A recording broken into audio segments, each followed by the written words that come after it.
Muy buenos días.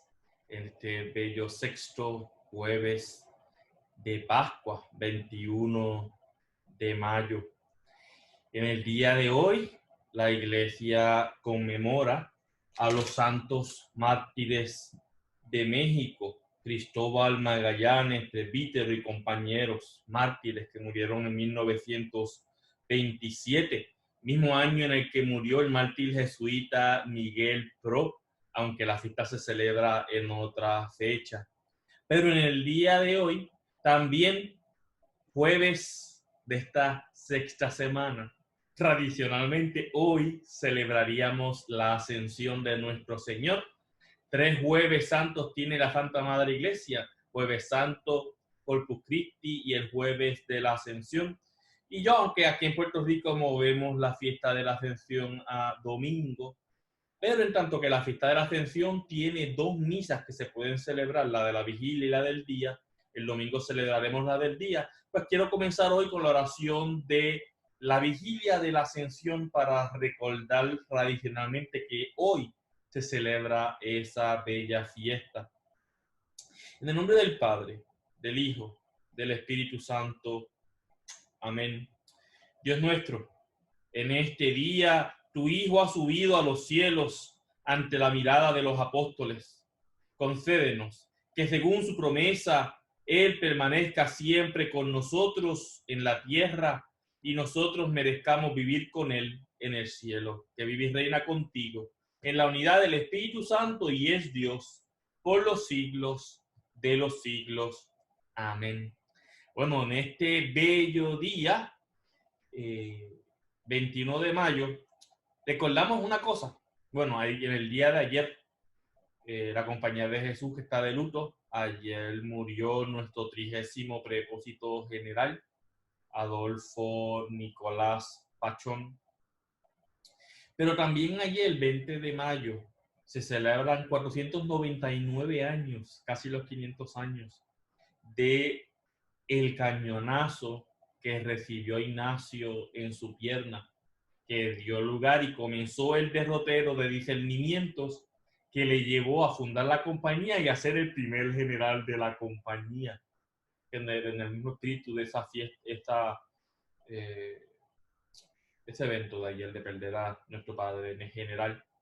En el día de hoy, 21 de mayo, la Compañía de Jesús, en ese mismo espíritu de discernimiento, celebra 2 cosas. Primero, un año después del cañonazo, exactamente en el 21 de mayo, Ignacio llega al monasterio de Montserrat en Barcelona, en Cataluña, España, donde hace vigilia. Pero también a principios del siglo XX, en el año 1921, la Compañía de Jesús recibe el privilegio de parte del Papa de celebrar anualmente la fiesta de María Mediadora de todas las gracias en este mes de mayo, que es el mes de María, y cuya fiesta mediadora es el 31 de mayo. Interesantemente, mañana 22 de mayo, la compañía recuerda el aniversario de la elección del 28º prepósito general del padre Pedro Arrupe.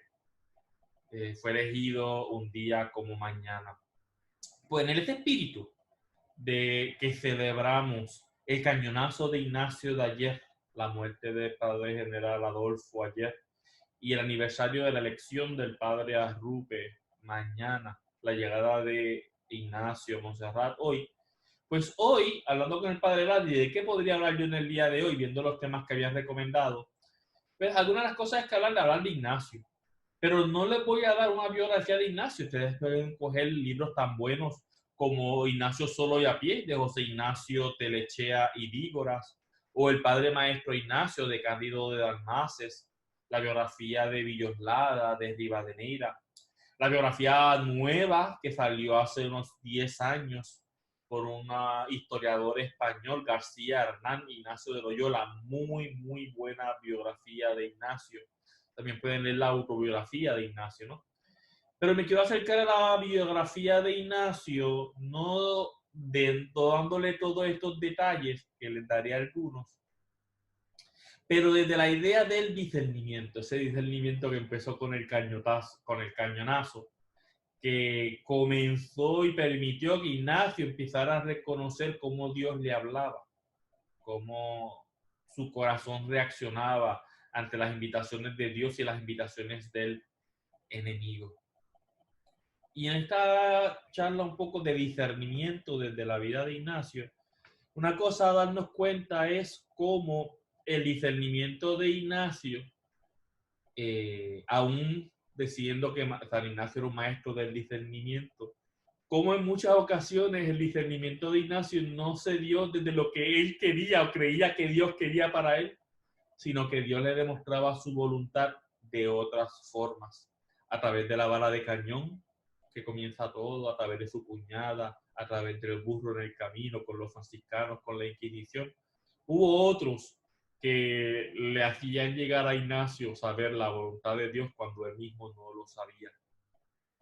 ¿Y por qué les digo esto? Porque sin querer decir, oh, si Ignacio era tan bueno, ¿qué vamos a hacer nosotros? No.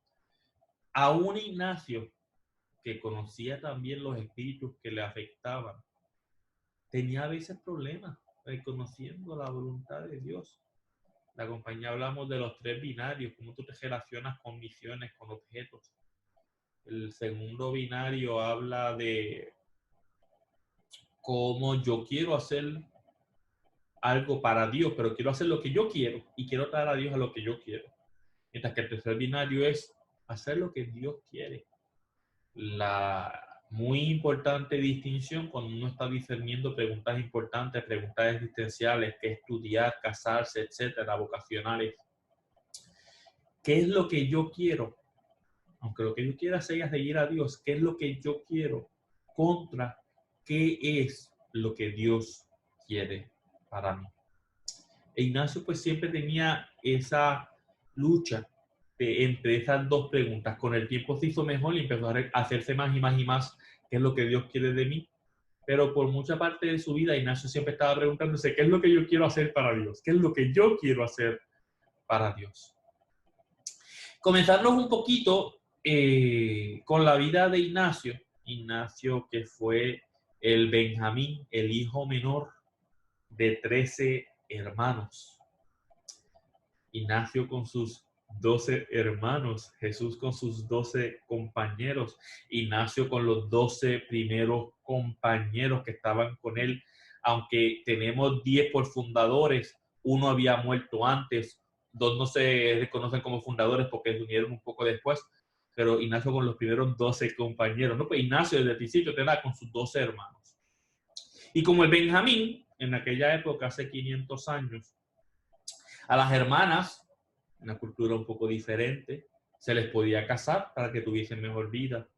Y los hermanos varones, pues, tenían una de 3 formas. Tenían la vía militar para hacerse un nombre, tenían la vida de la corte o la vida clerical. Cuando nació Ignacio y su hermano mayor había muerto como militar en una batalla, o sea que su segundo hermano, podríamos decir, era el patriarca o el primogénito. El padre muere cuando Ignacio era muy joven. Y sus primeras decisiones, Ignacio no tuvo mucho que ver. Las tomaron por él.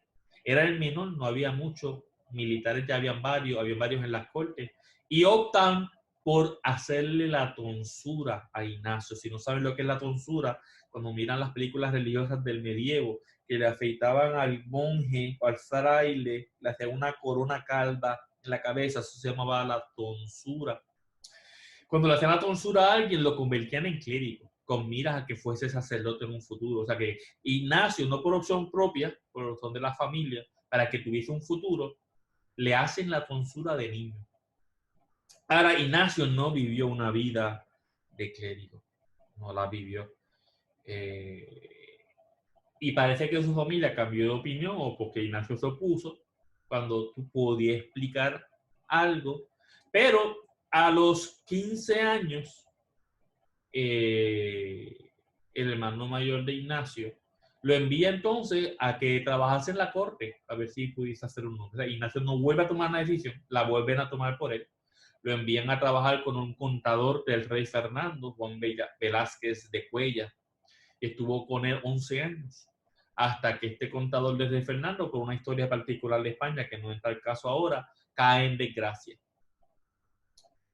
E Ignacio se vuelve a decidir por él y su familia lo envía entonces a servir con el duque de Nájera, el virrey de Navarra, Antonio Manrique de Lara, con quien estuvo 4 años. 3 decisiones que Ignacio no tomó, las tomaron por él.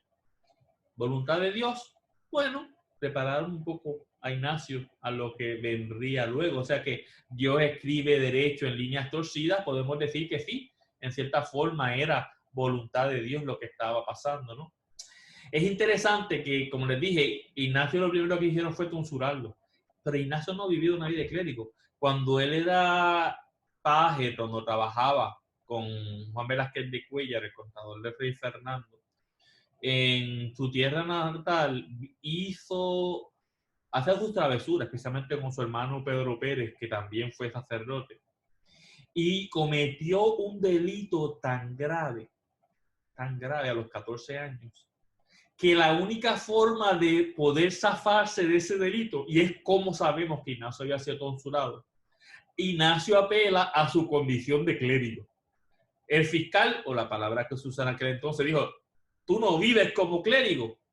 Sin embargo, por las leyes del entonces, el clérigo no podía ser juzgado por corte civil. En tanto que Ignacio era clérigo y se prueba en aquel entonces, Ignacio es liberado, pero sabemos que Ignacio había sido tonsurado porque cometió un delito grave, no sabemos cuál, con su hermano Pedro, y tuvo que apelar a su condición de clérigo. Como militar, Ignacio fue un fracaso. Nosotros quizás pintamos a Ignacio y lo ideologizamos, este gran militar. Lo que sabemos de Ignacio es que esos 4 años que tuvo de militar perdió la mayoría de las batallas. Hubo una batalla de la que participó, que fue la ocupación de Nájera, que no es que Ignacio ganara, él estaba allí y sí, pues él estuvo en una batalla que ganó él, pero no fue él quien ganó, él estaba presente, aunque al ocupar Nájera en aquel entonces trataron de robar las cosas de Nájera, él se rehusó a participar de esas acciones, pero esa fue la única batalla que sabemos que Ignacio ganó en su vida militar. Y en 1521 el duque de Nájera lo envía a defender sus intereses en lo que iba a ser la batalla de Pamplona. Un poquito de historia española. Navarra, que era el quinto reino dentro de España, tiene el reino de Castilla, León, la corona de Aragón, que incluía los condados de Barcelona. Este quinto reino de Navarra había sido reconquistado por Castilla. Y pues la historia de País Vasco, había 2 grandes familias que estaban como una, no de guerra civil, pero que siempre estaban constantemente luchando. Y Ignacio va a Pamplona a defender los intereses de Castilla y lucha contra los navarros que estaban tratando de recuperar su independencia, contra el rey navarro que estaba tratando de recuperar su corona. E Ignacio lucha contra los hermanos de quien sería su mejor amigo, de Francisco Javier, que eran vascos, navarros, pero de la familia opuesta. Si la familia de Ignacio era fiel a Castilla, la familia de Javier era fiel al rey de Navarra. Entonces, en Pamplona, la batalla famosa donde Ignacio recibe el cañonazo, Ignacio estaba batallando contra los hermanos de Francisco Javier. Por eso fue que Francisco Javier fue tan difícil de convertir cuando Ignacio llega a París, porque sus familias se conocían y no se llevaban, ¿no? Una batalla perdida, las fuerzas de Castilla se iban a rendir, Ignacio los convence, no podemos rendirnos. Y aunque era una batalla perdida, por influencia de Ignacio, terminan peleando y los navarros, que tenían apoyo del ejército francés, terminan ganando, y una bala de cañón que le pasa por la entrepierna a Ignacio, le parte una pierna, le lastima la otra, le lastima las 2 piernas. Ahí acaba la batalla. Ignacio cae inconsciente. Cuando se recupera, ya los franceses y los navarros habían ganado la batalla. Ignacio es llevado a su casa para recuperarse. 3 decisiones tomadas por Ignacio, en nombre de Ignacio. Tonsurarlo como clérigo, enviarlo a la corte, enviarlo como militar. El cañonazo que ocurre en 1521. No nos imaginemos a un Ignacio joven, porque en aquel entonces el cañonazo Ignacio lo recibió a los 30 años. Porque 30 años hoy es joven, en aquel entonces ya no era tan joven, ya a los 30 años tú tenías tu vida hecha. Ignacio no tenía su vida hecha, ¿no? Y el discernimiento de Ignacio comienza Dios a usar medios externos.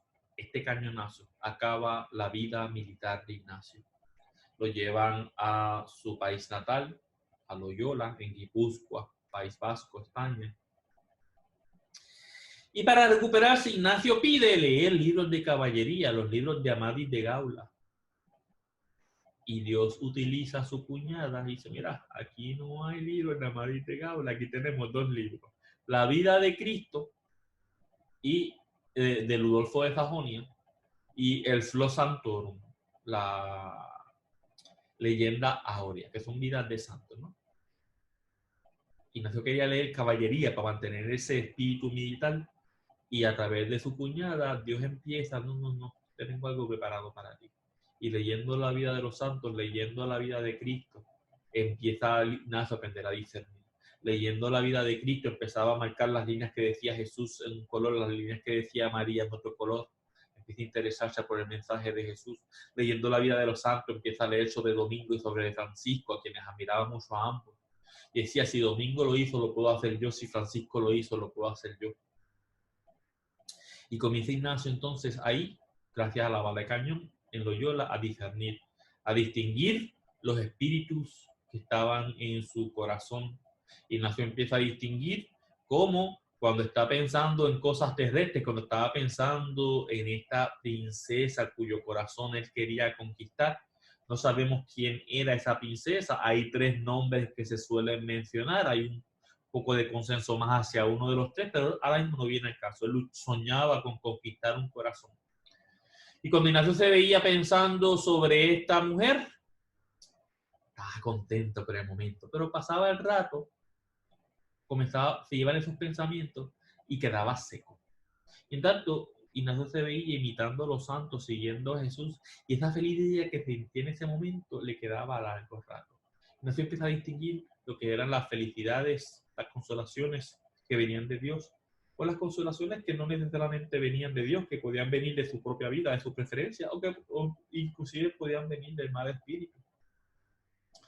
Ignacio ahí reconoce 2 caminos de discernimiento, lo vemos en las reglas de discernimiento. Ignacio nos dice que quien va de mal en peor bajando, el espíritu maligno, para mantener a una persona en ese mal camino, le da falsos sentimientos.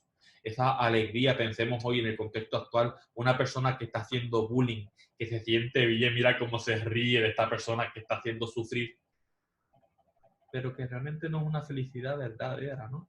Es como la persona que se da el toque y está feliz todo el fin de semana, pero no es feliz. Esa distinción que tenemos en español de ser y estar, el ser que es esencial, que es parte de, y el estar que es temporero, que es circunstancial.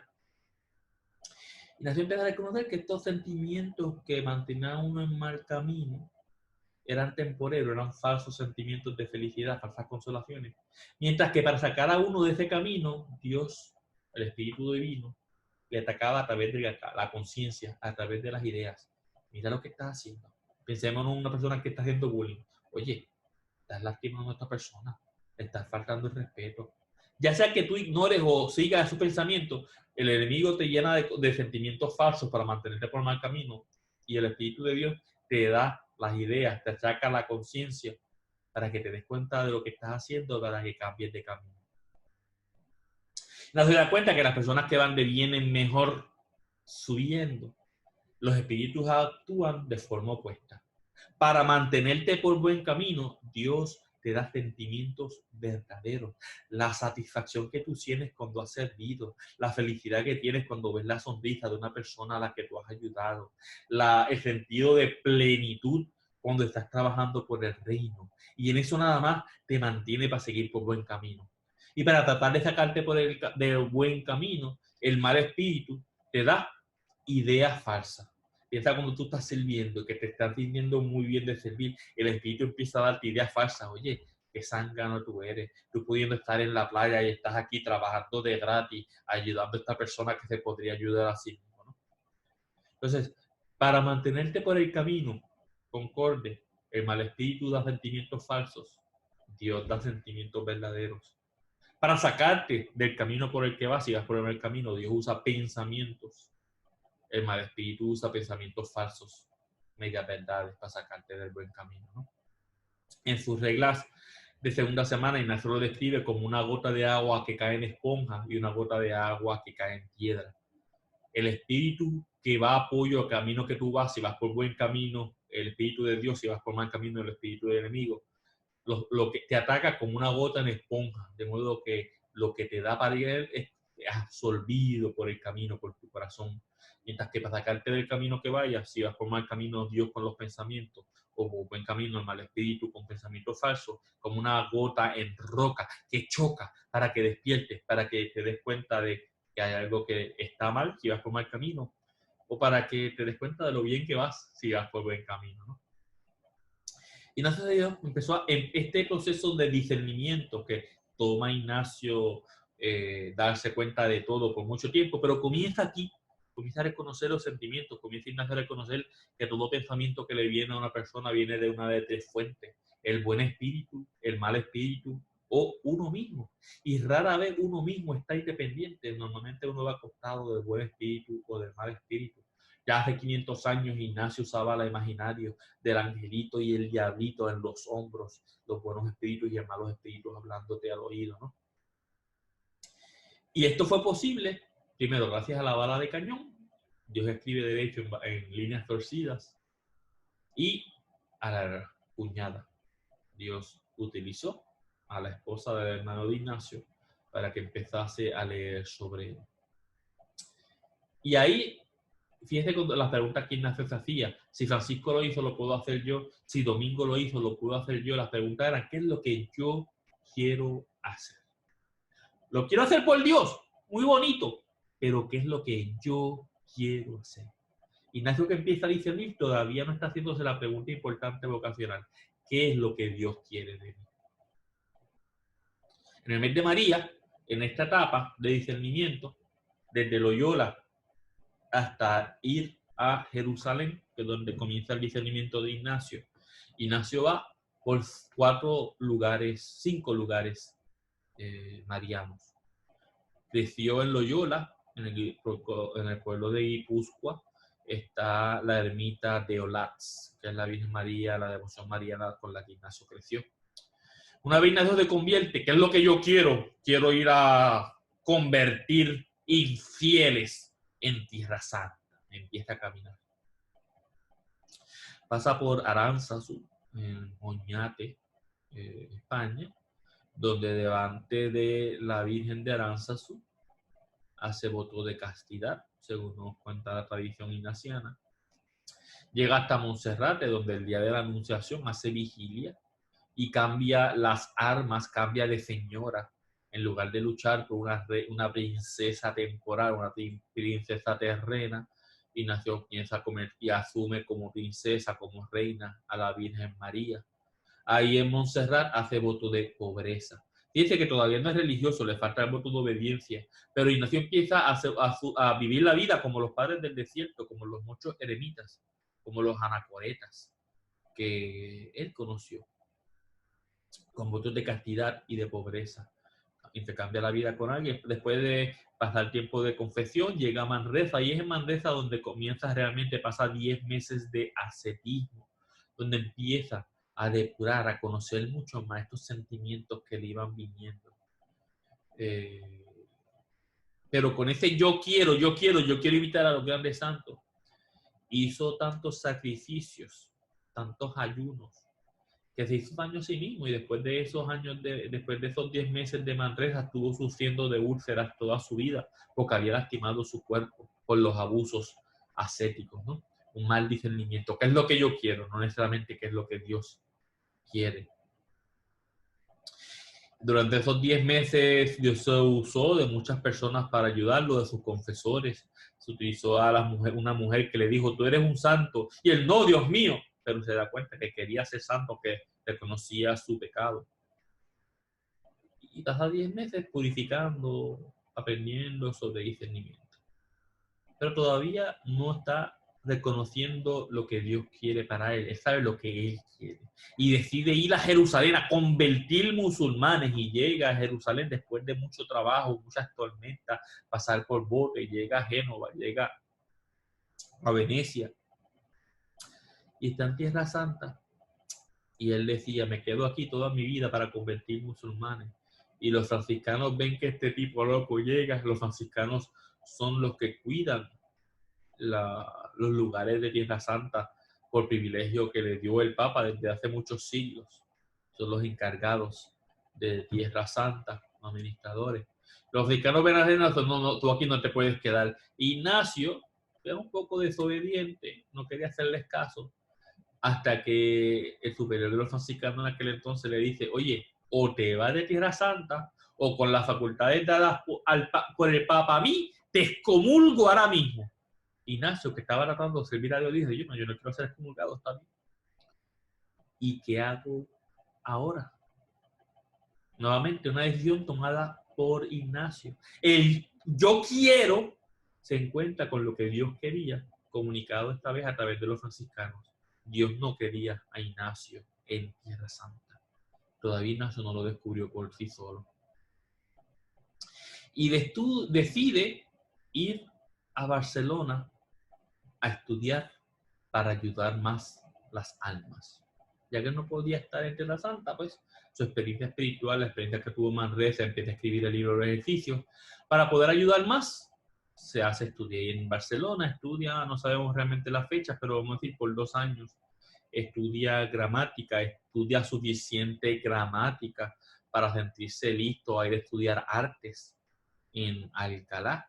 En Barcelona tiene tu primer proceso con la Inquisición, aunque no realmente fue la Inquisición, fue un delegado del obispo quien pone en juicio a Ignacio, por lo menos examina lo que está haciendo.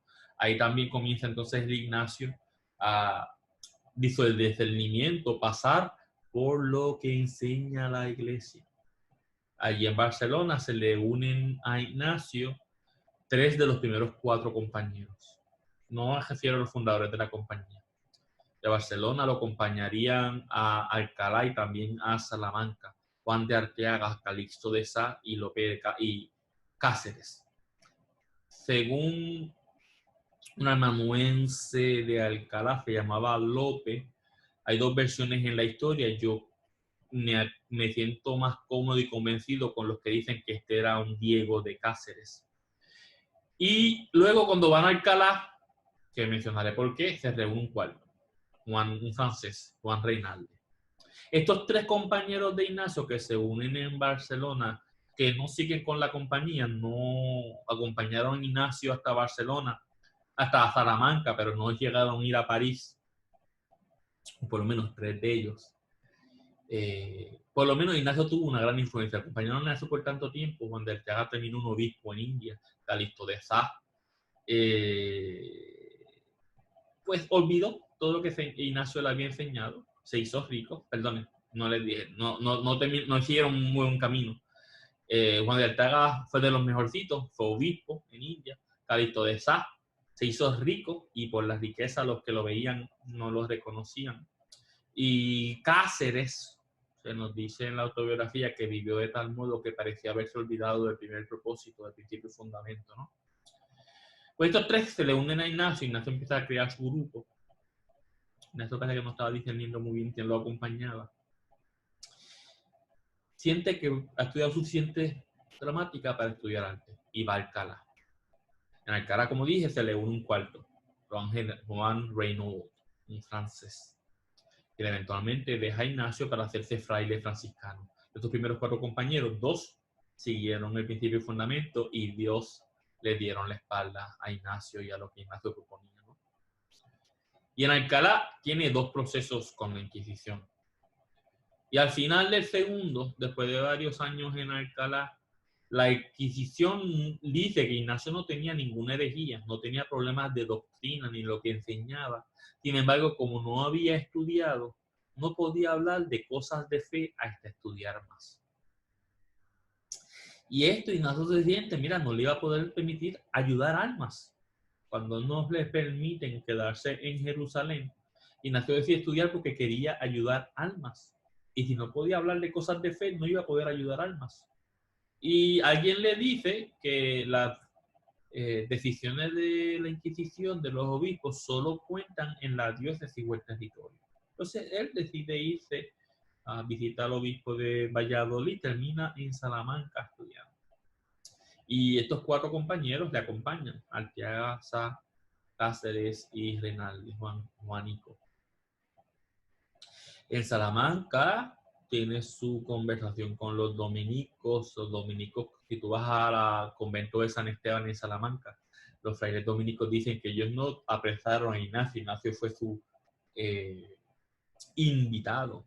Bueno, estuvo preso, estuvo invitado. ¿Quién había invitado no lo deja salir de casa?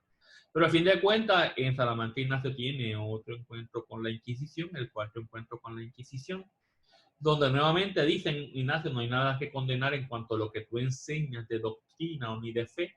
Sin embargo, aunque puedes seguir hablando de fe, contrario al Alcalá, que no podía hablar de cosas de fe, en Salamanca le dicen, sí puedes hablar de cosas de fe. Sin embargo, le dicen, pero no puedes, en tanto que no has estudiado teología, no puedes definir lo que es pecado mortal, lo que es pecado venial. Y para Ignacio, su acompañante espiritual, cuando habla de discernimiento, mira, me estás atando la mano, no voy a poder ayudar almas con esta decisión. Y ahí es que Ignacio decide ir a París. Era más caro. Los 4 compañeros, Arteaga, Calixto, Cáceres y Juan Reinaldo, se quedan en Salamanca con miras a recoger dinero. A Ignacio los iba a ayudar desde París para que fuesen a París con él. Si miran, decisiones tomadas por Ignacio. Él quería ayudar a almas. Iba a estudiar a Barcelona. Tiene un primer encuentro con la Inquisición, pero no pasó nada malo. Él quería estudiar artes. Iba a Alcalá. 2 encuentros con la Inquisición que le están diciendo no estás listo para hablar de cosas de fe. Él quería hablar de cosas de fe. Y va a Salamanca. Y tiene el encuentro con la Inquisición que le dice, sí, pero es que tú no puedes hablar de pecado mortal, de pecado venial, no estás listo. Él quería hablar de eso, parte de eso ayudar a las almas. Termina yendo a París. En París empieza a estudiar artes. Él quería. Y se le une un segundo grupo. Otro discernimiento bien hecho, mal hecho por Ignacio, bueno, se les une Juan de Castro, Pedro de Peralta, Amador de El Duayen. Y estos 3 hacen los ejercicios con Ignacio, tienen una conversión de vida, escandalizan a mucha gente por el cambio de vida que se dieron. Estos 3, este segundo grupo, Ignacio tuvo mucho más influencia que en el primero, aunque el primero estuvieron con Ignacio más tiempo. Ignacio tiene más influencia, los ejercicios espirituales estaban un poco más completos cuando se los dio. Juan de Castro termina haciéndose cartujo, Pedro de Peralta termina haciéndose canónigo en la diócesis de Toledo. Amador del Duayen sigue siendo laico, pero muy comprometido. Y ahí Ignacio continúa estudiando y el grupo empieza a crecer. Se le une Fabro, esos 3 dejan a Ignacio. Ignacio entonces se muda al Colegio de Santa Bárbara, conoce ahí a Fabro y a Javier, el hermano de esos líderes navarros contra quien luchó en Pamplona. Y ellos ayudaban a Ignacio, especialmente Fabro ayudaba a Ignacio en lo académico, e Ignacio ayudaba a Fabro a controlar sus escrúpulos, a discernir. Eventualmente Fabro se convertiría en el mejor que daba ejercicios. Esto es una cita de Ignacio. Ignacio decía, Pedro Fabro da los ejercicios mejor que yo. Y empieza un poco lo que yo quiero por Dios, discernido en grupo. En 1534 a Fabro y a Javier se les unen Diego de Laínez, Nicolás de Bobadilla, Alfonso Salmerón, Simón Rodríguez, y deciden hacer votos de pobreza, castidad, casi religiosos, todavía no lo son, y el yo quiero de Ignacio vuelve a imponerse y de ir a Tierra Santa a convertir musulmanes. Ahora, un Ignacio un poco más maduro, sabiendo que la realidad se impone, de no poder ir a Tierra Santa, ir a donde Roma a ponernos a disposición del Papa para hacer lo que el Papa disponga de nosotros. Por cuestiones de salud, Ignacio tiene que regresar a España, visita, se encuentran en Venecia. Decisión tomada por Ignacio. Ignacio quiso ir a Tierra Santa, mala decisión, tuvo que regresar.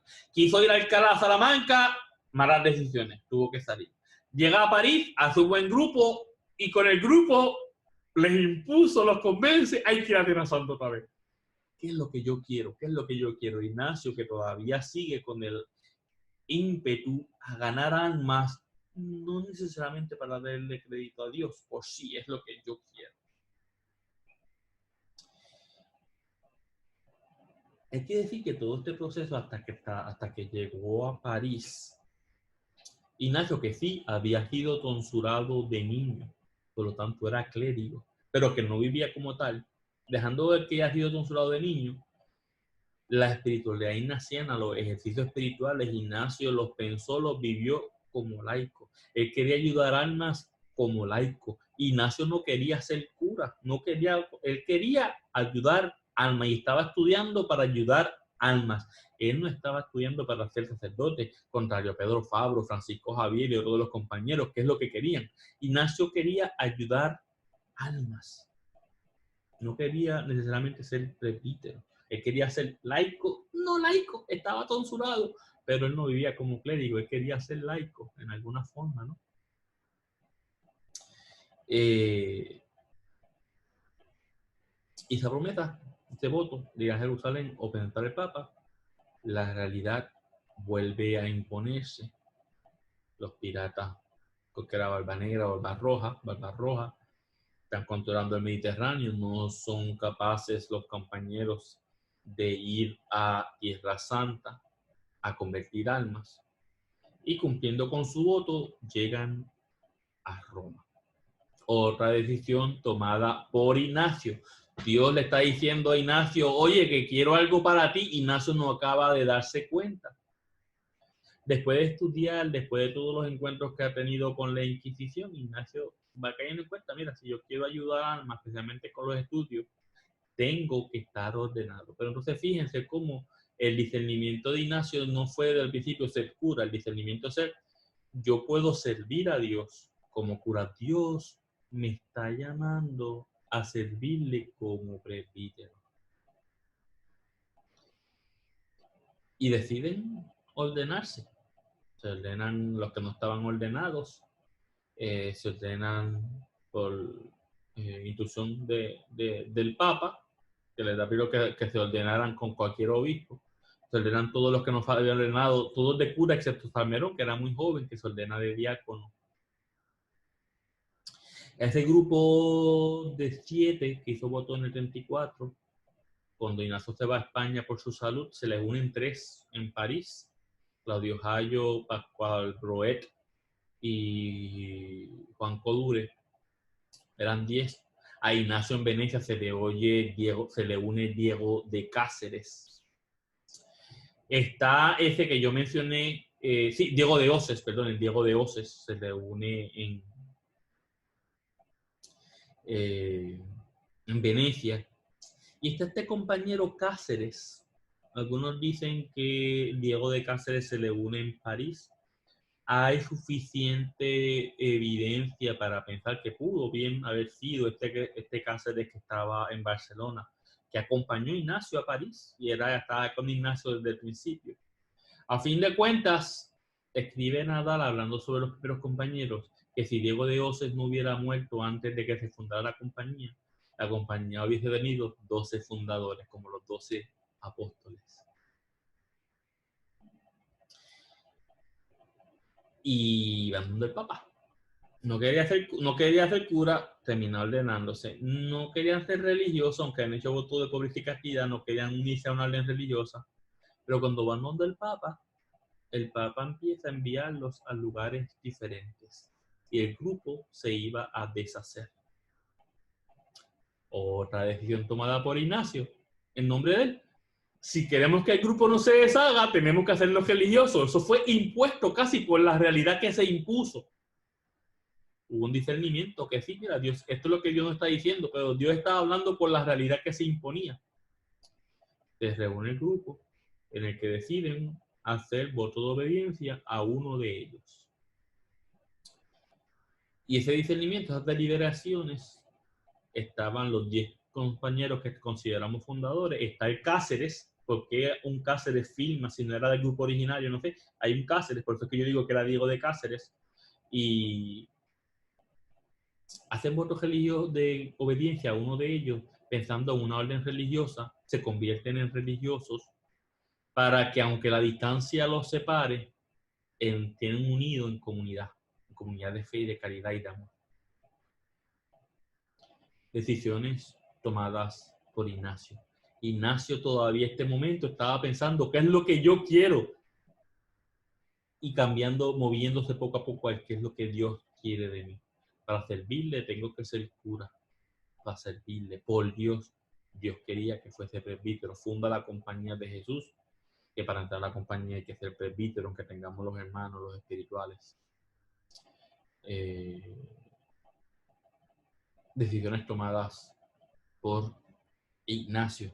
A este grupo original de París se empiezan a unirlo cuando ya en septiembre de 1540 la compañía es aprobada por el Papa, ya el grupo tenía 20 personas, se les había unido 6 españoles más y un portugués.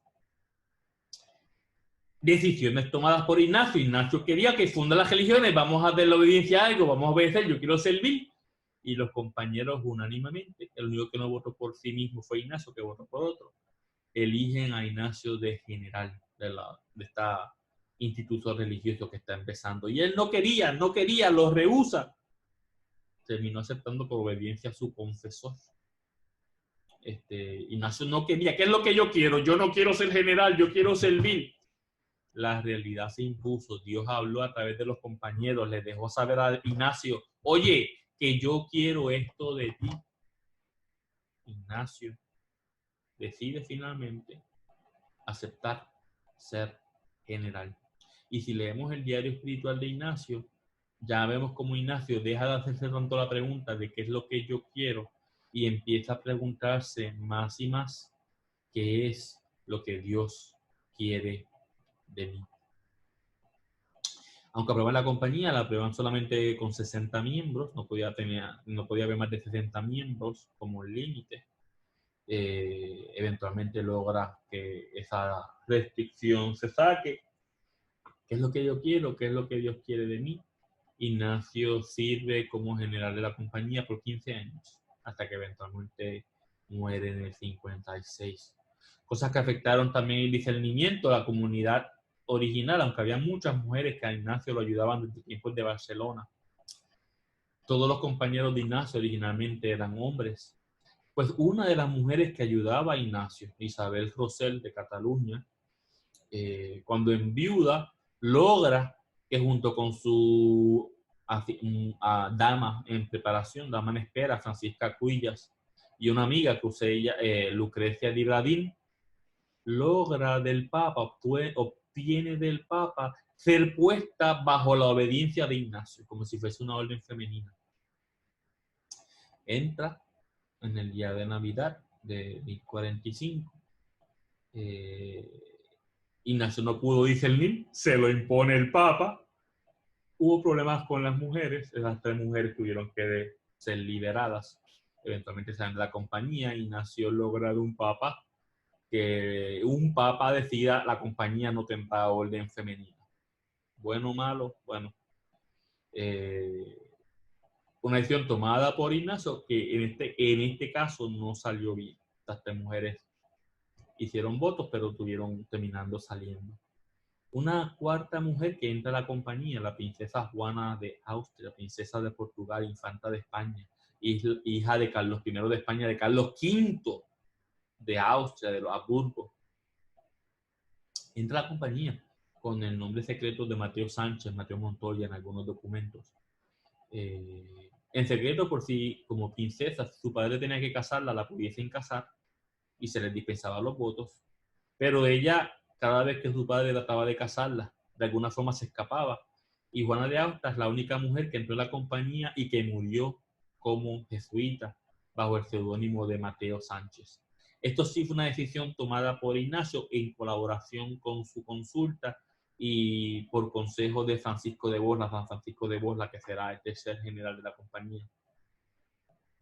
Pues como Ignacio, empieza a conocer el discernimiento, que nos ha legado un camino, un itinerario de ejercicios espirituales, herramientas de discernimiento. El discernimiento que es el carisma que distingue a la compañía. Vemos a un Ignacio que le tomó muchísimo tiempo cambiar el switch de qué es lo que yo quiero a qué es lo que Dios quiere. Y en los ejercicios espirituales, en la vida de discernimiento, es la pregunta importante: ¿qué es lo que Dios quiere de mí? Pues hablando un poco de discernimiento, quiero aclarar, cuando uno está discerniendo, la pregunta de discernimiento, ¿qué es lo que Dios quiere de mí? Cuando hablamos de discernimiento, no es que hay un destino, que tú solamente vas a ser feliz si eres esto, y esto está escogido desde la eternidad. Hay que ver cómo funciona esto. Un Dios que no tiene tiempo, que no es pasado ni presente, un Dios que vive en el presente, que sabe tus decisiones. No es que está predestinado, es que sabe lo que vas a decir. Al final del día, la voluntad, cuando tú estás haciendo la voluntad, cuando tú haces el cambio de qué es lo que yo quiero, qué es lo que Dios quiere de mí, lo que Dios quiere de ti es una línea en blanco. Una línea en blanco que mientras tú uses a Dios como criterio, que tú uses las enseñanzas de la iglesia para basar tu decisión, lo que tú escribas, lo que tú quieras en esa línea, al final del día será tu voluntad, la voluntad de Dios para ti. Pero la pregunta que tienes que hacerte: ¿qué es lo que Dios quiere para mí? No qué es lo que yo quiero hacer para Dios, ¿qué es lo que Dios quiere para mí? Y en esa pregunta descubrirás que lo que Dios quiere es lo que más feliz te hace, lo que Dios pone en tu corazón. Un poquito ambiguo, pero lo que Dios quiere para ti, lo que te hace verdaderamente feliz, te toca a ti descubrirlo. Y lo que tú pongas en esa línea, lo que tú descubras que te hace verdaderamente feliz, eso es lo que Dios quiere para ti. Esa es la voluntad de Dios para ti. Es diferente de lo que yo quiero hacer por Dios. Vas descubriendo en la vida, haciéndote la pregunta: ¿qué es lo que Dios quiere para mí? Lo que te hace feliz. Mencionaba los tres binarios. Es una meditación que Ignacio nos pone los ejercicios. El contexto de la meditación en sí, una cantidad de dinero recibida, no bien ganada. ¿Qué hacer con este dinero?